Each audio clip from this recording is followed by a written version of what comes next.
10 மினிட்ஸில் என்னோடய style fish fry recipe cook பண்ணலாமா? இதுக்கு நம்ம ஒரு 4 பல்லு பூண்டு சேர்த்துட்டு ஒரு 1/2 இன்ச் இஞ்சி சேர்த்து நல்லா பவுண்ட் பண்ணி செப்பரேட்டாக எடுத்து வச்சுக்கோங்க.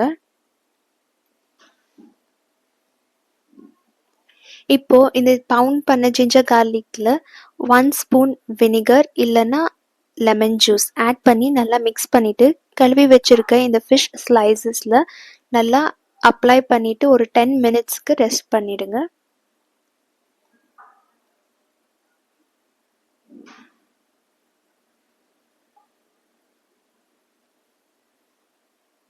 இது ரெஸ்ட் பண்ணுற டைமில் நம்ம ஒரு பவுலில் ஒரு 2 ஸ்பூன் மிளகாய்த்தூள், 2 ஸ்பூன் தனியா powder, 1 spoon garam masala, 1 spoon kebab powder,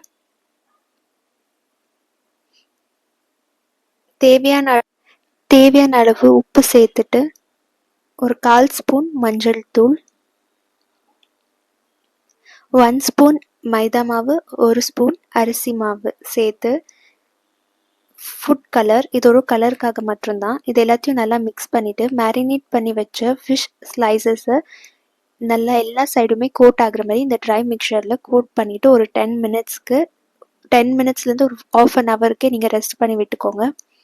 ஒரு கடாயில் தேங்காய் எண்ணெய் ஊற்றிட்டு சின்ன சின்ன ஸ்லைசஸ் கருவேப்பிலை கட் பண்ணிவிட்டு தூவிட்டு அதில் ஃபிஷ் ஸ்லைசஸை ப்ளேஸ் பண்ணி 2 பக்கமும் ஃப்ரை பண்ணி எடுத்தால் ஃபிஷ் ஃப்ரை ரெசிபி ரெடி.